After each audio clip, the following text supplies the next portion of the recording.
The morning sun hit the glass facade of Crestfield Global like 1,000 mirrors, sending shards of light across the busy downtown street. Pedestrians hurried past the towering building, a 50-story monument to power, its polished steel and glass a fortress of ambition. Cars hissed by on the wet pavement, their reflections ghosting across the ground. Emma Gray stood very still at the base of the skyscraper, her small hand tightening on the handle of a weathered leather portfolio. Her blue cotton dress, ironed with care, brushed against her knees, and the white cardigan her mother had laid out for her fluttered slightly in the morning breeze. The blonde pigtails, tied with mismatched ribbons, bounced softly as she took. In a deep breath, the tower loomed above her, endless windows reflecting the sky, swallowing the clouds. "You can do this," she whispered under her breath, her voice barely audible, even to herself, inside. Past the gleaming doors and marble floors, Daniel Crestfield stood in his office, his back to the city skyline. His salt-tan pepper hair was sharp at the temples, his gray-tailored suit flawless. His eyes locked on the morning's schedule projected across the glass wall. Back-to-back meetings, mergers, performance reviews, legal consults, the CFO's update. A life meticulously accounted for in 15-minute blocks. "Mr. Crestfield." His assistant's voice chirped in his earpiece. "Boardroom ready in 10.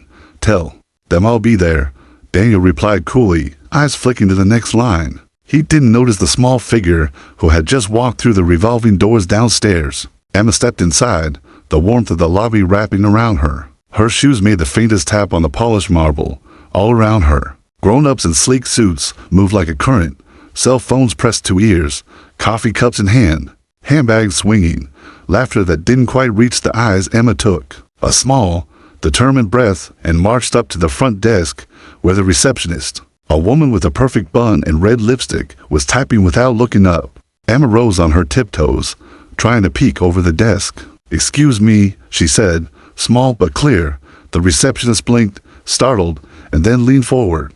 "Oh, hello, sweetie. Are you lost?" Emma clutched the portfolio tighter. "I have a 9 o'clock appointment for the senior analyst job." The woman frowned gently, glancing around. "I'm sorry, sweetheart. Are your parents here?" Emma's lips pressed into a firm line. "My mom is Sarah Grace.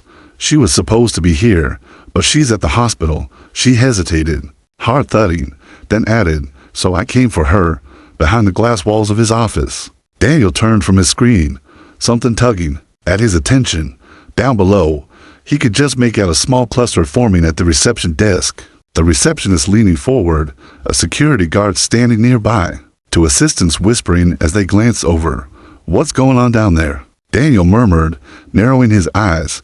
His hand hovered over his earpiece, died down at the desk. The receptionist spoke softly. "Honey, you can't, this isn't." Emma stood taller, her small fingers pushing the portfolio forward across the desk. "I have her resume and her certificates. She's really good at her job. Please, I need to do this for her." There was a shift in the air as a presence moved toward them. The receptionist's expression changed, her posture stiffening slightly. The security guard stepped back, eyes darting upward. Daniel Crestfield had come downstairs. His polished shoes made no sound on the marble as he approached, his sharp gaze sweeping over the little girl standing so stubbornly at his reception desk. For a moment, he said nothing, studying her as if she were a puzzle his mind couldn't quite process. She met his gaze with surprising steadiness. "Sir, I'm so sorry," the receptionist began quickly. But Daniel lifted one hand, eyes still fixed on Emma. "And who?" he asked quietly, his voice like velvet over steel. "Might you be?" Emma straightened her shoulders, swallowed hard, and spoke with all the bravery she could gather. "Emma Grace, sir." Her chin lifted a fraction. "My mom taught me to look people in the eyes when I talk." For the first time in years, something flickered across Daniel Crestfield's face that wasn't calculation or strategy. It was something closer to wonder. The world inside the glittering tower and the world outside on the wet streets had collided, and neither of them would ever be quite the same again. The executive elevator hummed as it rose smoothly toward the top floor, the morning city shrinking below through the glass walls. Inside, Daniel Crestfield stood beside Emma, his hands clasped behind his back, his mind a war zone of calculations, doubts, and a strange, rising pull he couldn't explain. The little girl was gazing up at the glowing floor numbers, her small fingers gripping the worn handle of the portfolio, like it was the most precious thing in the world. He stole a glance at her. Blue dress, scuffed shoes, pigtails that had started to come loose on the left side.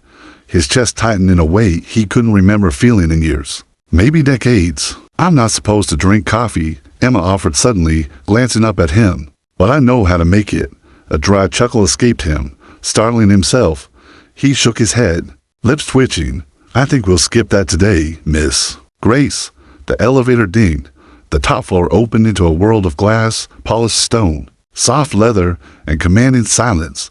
Daniel led her past sleek offices, walls lined with art, staff members turning to gawk as the notoriously unapproachable CEO strode past. With a child at his side, he ushered her into his office, a vast corner room with floor-to-ceiling windows that made the whole city seem to kneel outside. Here, he said quietly, motioning to the chair across from his desk. Emma settled in, pulling the portfolio onto her lap with a seriousness that made Daniel's throat tighten. She flipped it open with delicate care, smoothing each page. The way a child handles something sacred. My mom was a senior analyst at Bradley, and weeks before they downsized, she began. She has a master's degree in finance, and she's really good at Excel. Daniel leaned forward, elbows on the desk, hands steepled. There was something about the way this child spoke, practiced, but real. Like someone who had sat at the kitchen table late at night, listening to her mother talk through stress and strategy and survival. She's in the hospital, Emma continued softly. Pneumonia. I stayed up helping her finish this last night. She was coughing so hard she had to lie down, but she said the presentation had to be perfect. Daniel felt a sudden flash, so sharp it was almost dizzying. A memory, buried deep. Caroline, his late wife, sitting at the dining table, feeding their toddler with one hand and typing with the other, hair in a messy bun, determination burning in her tired eyes. Who's with you now? He asked quietly. Emma hesitated. Mrs. Patel from next door came over this morning, but she's old. She doesn't hear well. I packed my own lunch. A silence settled between them, heavy and raw. Then, Daniel did something that sent an actual ripple through the building. He tapped his intercom. Lydia, cancel my meetings. There was a long, stunned pause. Then, sir, clear my schedule. Daniel repeated. He stood, reaching for his jacket. And get the car. We're going to Northwestern Hospital. Emma's eyes widened. You're coming to see my mom. For the first time in a long time. Daniel murmured, almost to himself, I'm going where I should have gone years ago. Downstairs, the staff watched, stunned, as the CEO strode through the lobby with a small child at his side, heading straight into the waiting town car. The hospital was a shock of fluorescent light and antiseptic smell. Daniel felt like an intruder. His bespoke suit out of place among the bustling nurses, the quiet grief, the tired families. Room for 112, the nurse at the desk said, casting a curious glance at Emma and then at the tall man beside her. They walked down the corridor together, Daniel's shoes echoing softly, Emma's tiny steps keeping pace. Outside the door, Emma paused. She's going to be so mad, she whispered, glancing up with a flash of guilty fear. But I think she'll be happy too. Daniel reached out, resting a hand on her small shoulder, feeling how slight she was under his palm. Let's go see your mom. Inside, Sarah Grace struggled to sit upright as they entered, her face pale, oxygen tubes at her nose. Her chestnut hair was damp against her forehead, dark circles under her eyes. Emma, she rasped. Her gaze flicked to Daniel, froze, widened. Mr. Crestfield, I'm on. I went to your interview. Emma blurted, rushing to the bedside, and he came to. Sarah's face crumpled, horror, apology, disbelief battling across it. Oh my God. Emma, you were supposed to. I saw your portfolio, Daniel said quietly, stepping forward, meeting Sarah's startled eyes, and I saw your daughter. And for the first time in years, something got through. He wasn't sure if it was the shaking hand Sarah reached toward Emma or the quiet, instinctive way Emma checked her mother's oxygen line. But in that moment, the cold walls around Daniel's heart cracked wide open. For 17 years, he had buried himself in work, in success, in precision, all to avoid the guilt, the grief, the memory of the family he lost. And now, here was a woman who reminded him of everything he'd once ignored, and a little girl who saw straight through the armor he hadn't realized was choking him. This wasn't just an interview. This wasn't just a company. It was the start of something that would shatter his world. and maybe, just maybe, put it back together. Again. The rain had started by the time Daniel Crestfield left the hospital room. He stood in the dim hallway, hands braced on the cold railing, staring down at the sterile floor as though the right words might be waiting there. Behind the door, Emma was curled up next to her mother on the hospital bed, Sarah's thin arm wrapped protectively around her. Daniel had faced hostile shareholders, ruthless competitors, the collapse of markets, but he had no blueprint, no playbook for this, for the knot twisting in his chest when he saw Sarah fight to hide her exhaustion from her daughter, for the way Emma's small voice softened when she asked her mom if she needed more water, more blankets, more anything, for the realization that his life of relentless drive had left him utterly unprepared for a moment that felt human. The rain slid down the windows in thin silver ribbons. Daniel's reflection stared back at him, faint and unfamiliar. His phone buzzed. Lydia. Double quote, sir. The board is asking why you canceled this morning's merger prep. The Chicago Chronicle just called about a rumor you were seen at Northwestern Hospital, and Gerald Harrington wants to speak before tomorrow's quarterly. Of course Gerald did. The old guard board member had been circling for months, irritated by Daniel's new initiatives, flexible work policies, wellness programs, distractions, as Gerald called them. Tell the board, Daniel said, voice clipped, that we're no longer in the era where families are liabilities. He ended the call. Inside the room, Sarah stirred weakly. Mr. Crestfield, you didn't have to come. I did. He interrupted quietly. He wasn't sure where the words came from. Maybe the same raw place that had kept him awake the past few nights, turning over Emma's steady gaze in his mind. I should have come sooner, years ago. Sarah's brows furrowed, confusion flickering across her pale face, but Emma piped up, cheerful and guileless. He means because his heart's been sad a long time. The words hit Daniel like a blow. For a heartbeat, he couldn't breathe. How did she see that? How did she see straight through him? Later that night, back at Crestfield Global, the executive floor was deserted except for the soft hum of cleaning crews. Daniel sat alone in his vast office, the city lights sprawling endlessly beyond the glass walls. On his desk sat the portfolio, Sarah's portfolio, and next to it, an old silver photo frame he pulled from a locked drawer. Caroline, Lily, his wife, his daughter, gone 17 years. His eyes stung as he traced the image with his gaze. Caroline laughing, holding 2-year-old Lily in her lap. He'd been away that weekend at a conference. When the truck crossed the median, he had been away a lot. A sharp knock startled him. Lydia stepped in, hesitant. Sir, Gerald is waiting downstairs. He says it's urgent. Daniel straightened, jaw tightening. Send him up. Minutes later, Gerald Harrington strode into the room, all silver hair, tailored suit, and thinly veiled annoyance. Alex, Gerald said smoothly, dropping into a chair uninvited. What's this I hear about you canceling key meetings to play nursemaid at Northwestern? Daniel sat back, a slow, dangerous calm settling over him. You're worried about optics, Gerald? I'm worried, Gerald drawled, about the board's confidence, about our shareholders' confidence. You're distracted. First, the family-friendly experiments. Now the circus with a single mother and her kid. Daniel's fist closed around the armrest. Say her name. Gerald blinked. What? Say her name. Gerald shifted, a flicker of unease crossing his face. Sarah Grace. Fine. But Alex. Daniel stood abruptly, towering over the older man. Do you remember Caroline's return to work proposal?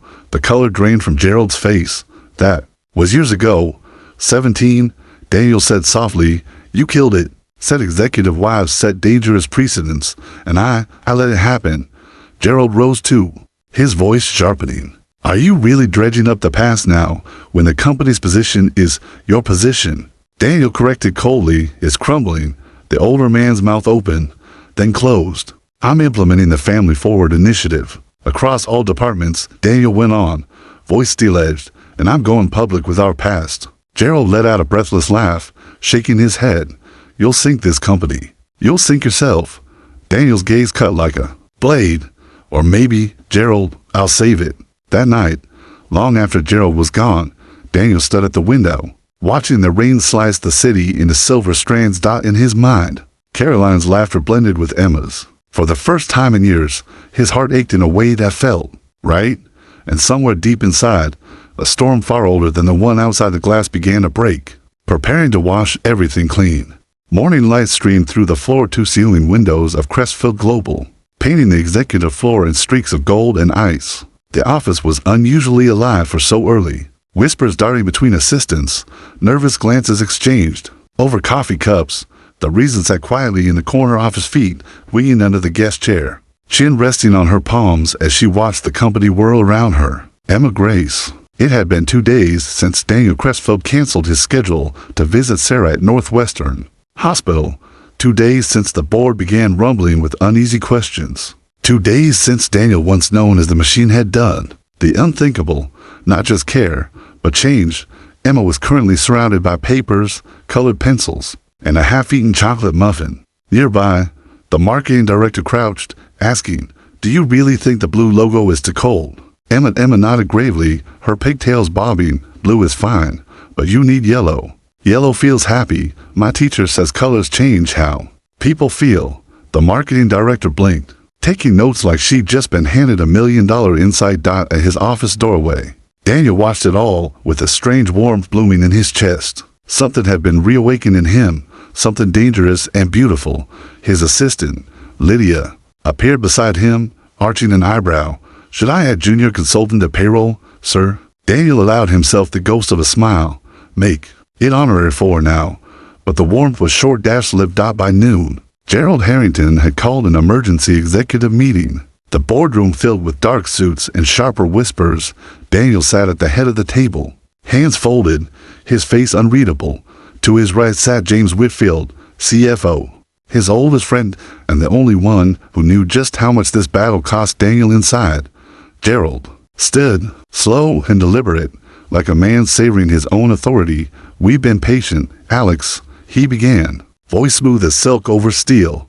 "We've watched your experiments, your flexible work schedules, your HR pet projects, but now, bringing a child into the workplace, making company policy around one employee's personal situation, this is no longer innovation. It's indulgence." Murmurs rippled through the room. Daniel leaned back, fingers steepled, watching. "You're worried about indulgence, Gerald?" he asked softly, "or about evolution?" Gerald's smile didn't reach his eyes. "We're worried about distraction. We're worried about shareholders. And frankly," he turned, letting the words slice the air, "we're worried about you." A file hit the table with a slap. Newspaper articles, photos, gossip columns. CEO's personal crusade for single mothers sparks unrest at Crestfield. Sarah's name, Emma's name, his name. Daniel's jaw tightened, but his voice stayed calm. "You leaked this." Gerald shrugged. "Public concern is a natural consequence of mismanaged priorities." A pause. Then Daniel rose. "You're right, Gerald." The room stilled. Gerald's eyes flickered, confused for a moment. "You're right," Daniel repeated, voice low and dangerous, "that priorities have been mismanaged, but not by me."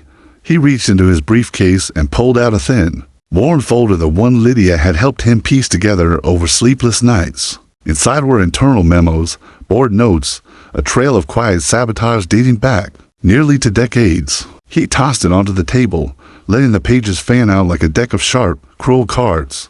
"You blocked family programs before," Daniel said softly. "You shut down return to work policies for parents. You blackballed flexible our proposals." His eyes locked on Gerald's. "You helped bury my wife's career. You helped bury her hope." A collective, stunned breath filled the room. James pressed his hands flat on the table, his expression a mix of pain and pride. Daniel's voice, when it came again, was quieter, but it cracked through the air like a whip. "And now, Gerald, you are going to watch as this company becomes what it should have been all along." That afternoon, while lawyers and HR scrambled behind closed doors, Daniel slipped away to the break room where Emma sat carefully arranging paper flowers for her mother's hospital room. "Hey," he said softly, crouching beside her. "Big day today." Emma looked up, her eyes serious, old beyond her years. "Did you win?" Daniel let out a breath he hadn't realized he was holding. "Not yet, but I think we started something." Emma smiled, a slow, gap-toothed grin, and held out one of the paper flowers. "For you. You need something happy, too." He took it, fingers brushing hers for a fleeting second, feeling the lightness and the weight of it all at once. "And for The first time in 17 years. Daniel Crestfield understood exactly what was at stake, not just his title, not just his company, but the very heart he thought he'd lost, now beating back to life in the smallest, bravest hands. Night had fallen like a velvet curtain over Crestfield Global, its shimmering tower now glowing against the Chicago skyline. From the street, it looked untouchable, a beacon of power, precision, and wealth. But inside, the walls were trembling dotted. The executive boardroom, Daniel Crestfield stood alone at the head of the long glass table, staring at the horizon. Behind him, the door clicked open softly. "They're gathering," James Whitfield murmured, his voice low as he stepped in. "Gerald's calling it a leadership intervention. He's got the numbers to force a transition vote." Daniel gave a tight nod, his fingers curling into fists at his sides. James hesitated. "Alex, you don't have to fight this alone." But Daniel barely heard him. His mind was a storm. Flashes of Emma's determined little face, Sarah's, the exhausted smile in the hospital, Caroline's laughter from 17 years ago, gone like smoke. His chest ached, but not with fear, with clarity, with purpose. Downstairs, the boardroom filled, Gerald at the center, polished and cold, flanked by Victoria Sloan, the HR director, and the rest of the Old Guard Alliance. News articles lay printed on the table, headlines sharp as knives. CEO's personal attachments, disrupt company direction, insiders question Crestfield Global's future amid scandal. Daniel entered. In silence, the room stilling around him like prey sensing a predator. But he no longer looked like the machine. He looked human, dangerous, yes, but human. "Shall we begin?" Gerald said smoothly, the words almost a smirk. "For the record, this is a vote to determine whether Mr. Crestfield's recent distractions have compromised his ability to lead." Victoria cleared her throat delicately. "And whether the family-forward policies he's championed are appropriate, given their origin and personal circumstances." Daniel looked across the table, his voice low but carrying to every corner. "Say her name." Gerald blinked.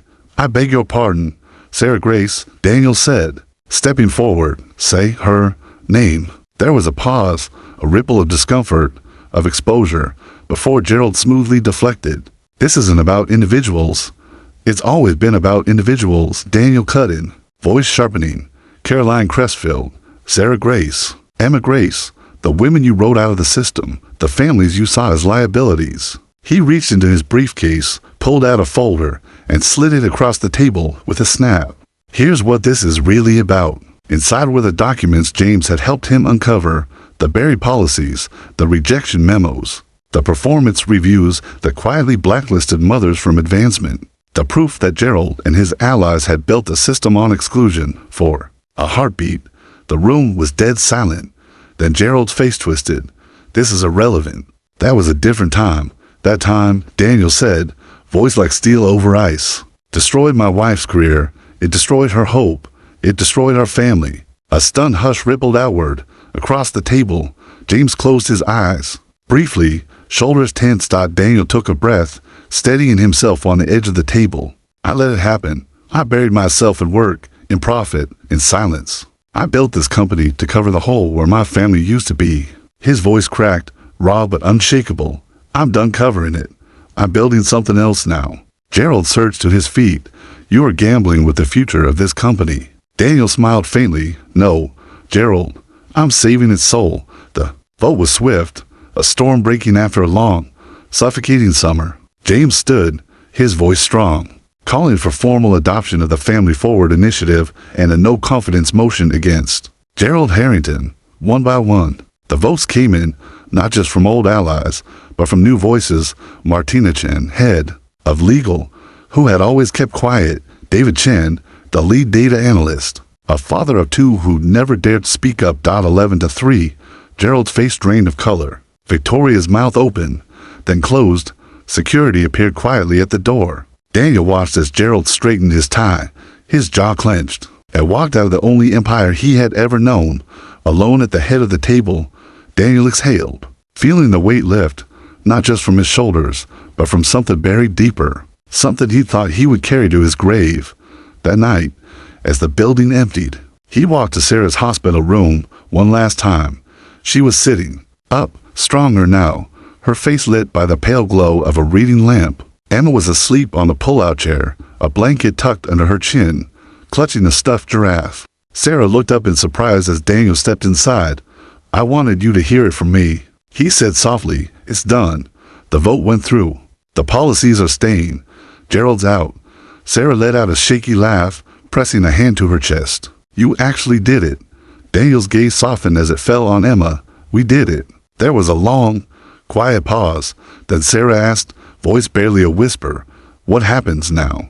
Daniel drew in a slow breath, feeling the terrifying, exhilarating edge of a new chapter. One without a script, without a boardroom agenda, without a guaranteed outcome. "I think," he said, "we figured that out together." Outside, the storm clouds that had hung over the city for days were breaking apart. And for the first time in years, Daniel Crestfield walked back into the night not as a man running from his past, but as one walking, open-hearted, into his future.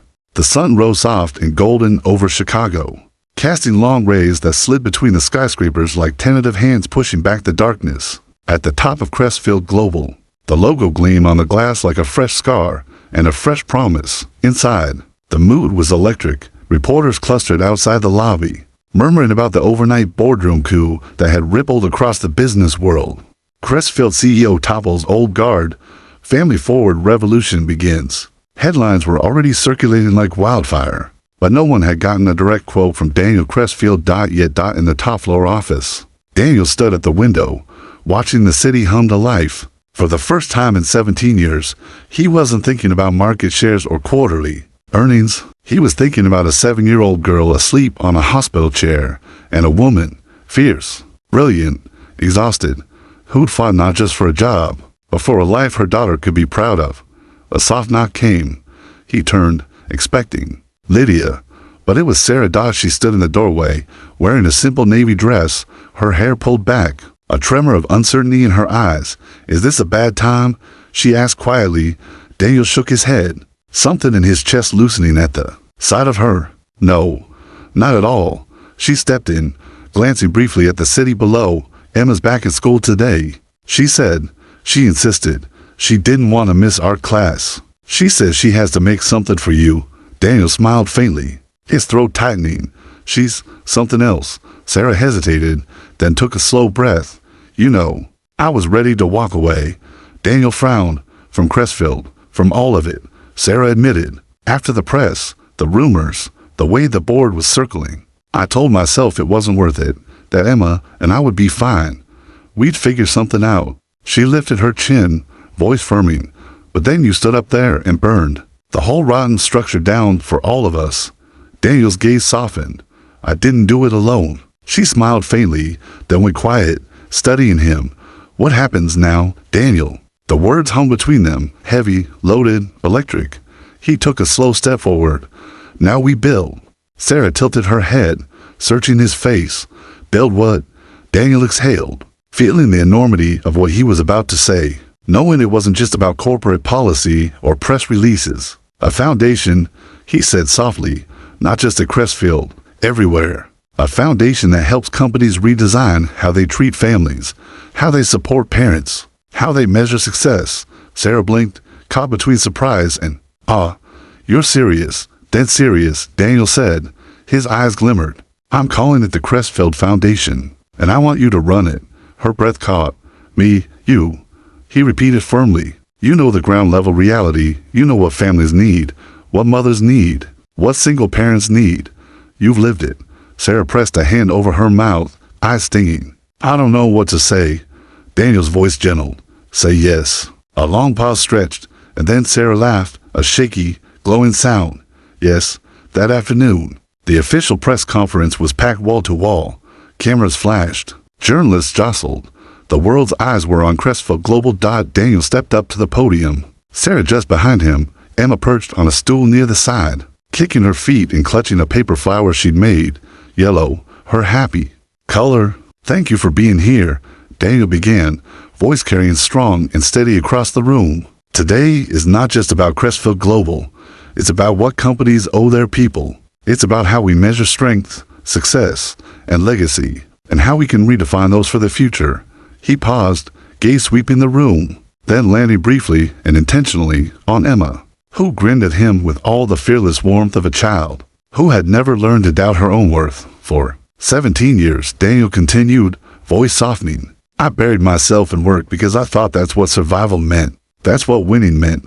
But I've learned that no company survives without its people. No leader wins alone, and no life is measured only by profit margins. The room was breathless. I am proud to announce the launch of the Crestfield Foundation, a national initiative to help businesses transform how they support working families. And I am even prouder, his voice warmed, to introduce Sarah Grace as its executive director. The applause that followed was thunderous, but Daniel barely heard it. His eyes were on Emma, who clapped her small hands with fierce enthusiasm, then darted forward to thrust her paper flower into his hands. This is for you, Mr. Crestfield. She beamed, for being brave. Daniel knelt to her level, his voice rough as he whispered, no, Emma, you were the brave one. As the cameras flashed, capturing the three of them together, the powerful CEO, the resilient mother, the little girl who had dared to walk into a corporate tower and change everything, Daniel felt something shift inside. Not closure, not an ending, but a beginning. Outside, the city pulsed with life and noise and possibility. Inside, at the heart of the storm, a man who had once been called the machine smiled softly and understood, at last, that his real legacy had nothing to do with towers of glass or pages of numbers. It had everything to do with the people who had broken through his walls and taught him how to live again.